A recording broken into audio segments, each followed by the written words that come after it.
The squat can be a powerful glute exercise, but if done incorrectly, it will primarily target your hamstrings and quads instead, causing you to keep that flat backside you're trying so hard to grow. And because the glutes are the biggest muscles in the body, not properly leveraging them will significantly decrease your ability to lift more weight with good technique. So, in this video, I'm going to run through all you need to know to effectively grow your glutes using the squat. Let's get started.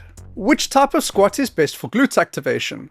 Let's begin by comparing the two most popular squat variations, the back squat and the front squat.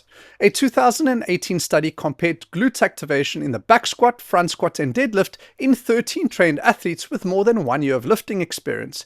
These were the results. The deadlift showed 72% max glute activity, the back squat showed 84%, and the front squat showed the highest at 94% glute activity. There are four main reasons why the unique mechanics of the front squat require more from the glutes. First, the forward placement of the barbell shifts the body center of mass forward. The shift increases the external lever arm of the load relative to the hip joint, requiring the hips, i.e. the glutes, to generate greater torque to counter the forward position of the load. Second, the deeper hip position in the front squat causes a bigger stretch in the glute muscles. The stretch triggers sensors in the muscles called muscle spindles that react by activating more muscle fibers, making the glutes work harder. Third, front squats cause the knees to flex more and travel forward in front of the toes. This additional knee flexion shortens the hamstrings because they attach across the knee joint. As a result, their involvement in the movement is reduced, allowing the glutes to take more of the workload. And finally, the front rack position forces the knees out more as they need to stay outside of the elbows. Keeping the knees out during the squat promotes greater abduction and external rotation torque through the hips, which helps to further engage the glutes. But if you want the highest glute activity in the squat, then you have to look at the single leg variations, specifically the step up. A 2020 meta-analysis of 16 studies found that the step up gets more than 100% contraction force out of the glutes. How is more than 100% even possible? Well, how they test this is by having you squeeze your glutes as hard as you can and then measuring the level of contraction you're able to get out of them. This is then recorded as your maximum voluntary glute contraction. They then measure glute activity during various exercises and compare it as a percentage of that max. Turns out that the step up produced even higher glute activation than the test subjects were able to achieve by voluntarily squeezing their glutes as hard as possible. There are three main reasons why this happens. First, the glutes need to work harder to stabilize the pelvis when standing on one leg. Otherwise, the pelvis would just tilt down on one side.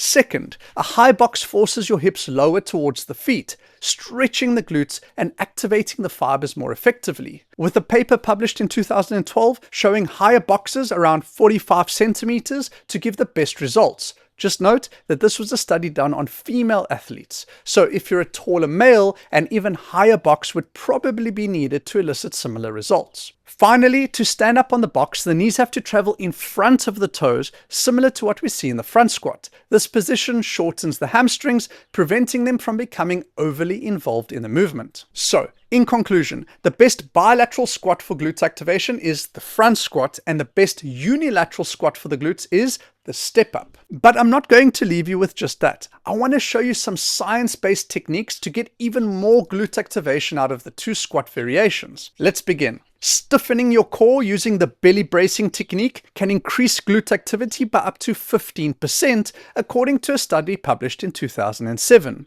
This is due to the direct connection between the core muscles and the pelvis. Core stability improves pelvic stability by minimizing excessive pelvic tilt. And because the pelvis houses the glutes, when that house is more stable, it allows for better glute activation.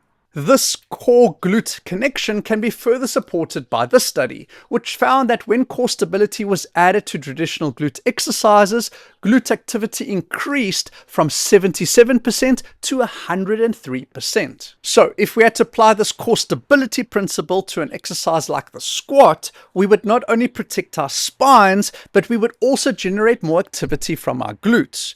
There are two simple techniques you can use to brace your core before doing an exercise like the squat. The first is to slap yourself in the stomach just before the lift.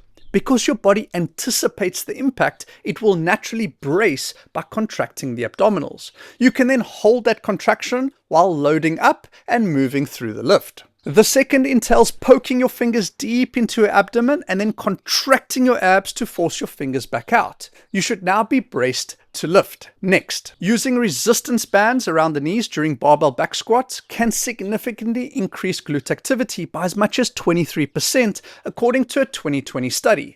But there's a catch. Despite the benefits to the glutes, the study found that the pull of the band caused the participants' knees to collapse inwards into what is known as a knee valgus position.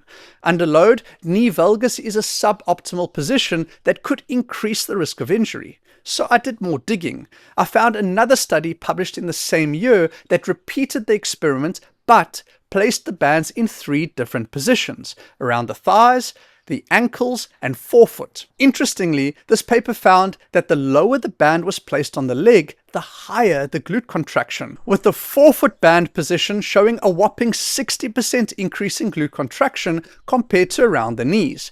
Even better, placing the bands around the feet prevent the knees from being pulled inwards into that unwanted valgus shape, reducing the risk of injury. So, by squatting with resistance bands around the forefeet, we can almost double our glute contraction in the squat while still maintaining good form. With benefits like these, I'm surprised more people don't use these accessible tools.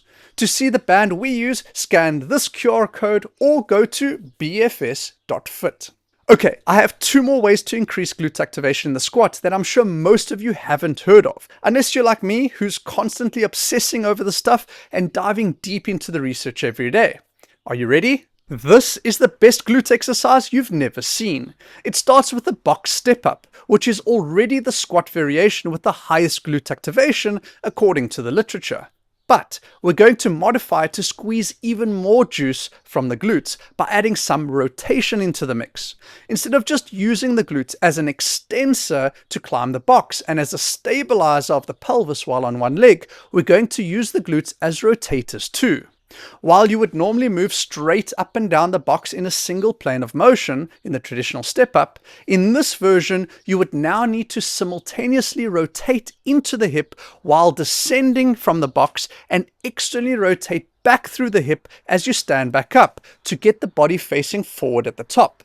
This rotation is all controlled by the glutes, further amplifying their contraction. That means we get full 3-dimensional glute contraction across all 3 planes of motion. That is, flexion and extension in the sagittal plane, rotation in the transverse plane, and stability of the pelvis in the frontal plane. But I'm not done. I have a bonus technique that will literally set your glutes on fire.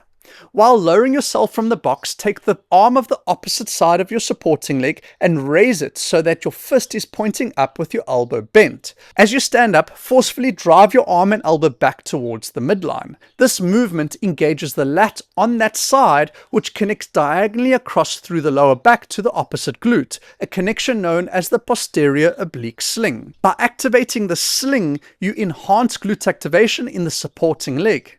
Interestingly, we use the same technique of swinging our arms while running to help the glutes drive us into hip extension. So the exercise we have created here may be the best glute exercise ever invented. If that doesn't deserve a like, then I don't know what does. This is an exercise we posted in our academy about 18 months ago. So if you haven't yet joined, then you're missing out. We take all the science-based exercises we've developed in-house and turn them into weekly 15-minute follow-along workouts. Our goal is to build a community with the strongest glutes and feet, the primary pillars that make up the foundation of our bodies. Sign up for a trial by going to bfs.fit. And now on to the final tip. If you want huge glute activation in the squat, then increase your ankle mobility. Here's why. Good ankle mobility allows the knees to flex fully into a deep squat position. Full knee flexion shortens and creates slack in the hamstrings, reducing their ability to get overly involved in the lift. This is known as active insufficiency.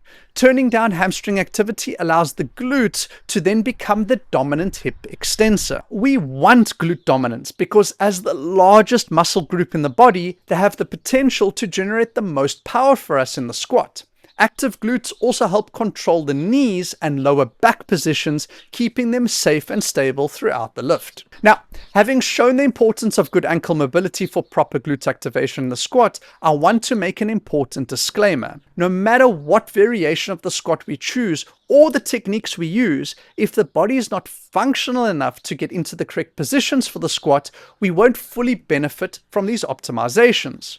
As well as good ankle mobility, the squat relies on basic physical functions like good hip mobility to prevent that dreaded butt wink, good core strength and endurance to stabilize the pelvis, and stable feet with a good amount of toe splay to avoid them overpronating and collapsing at the bottom of the squat.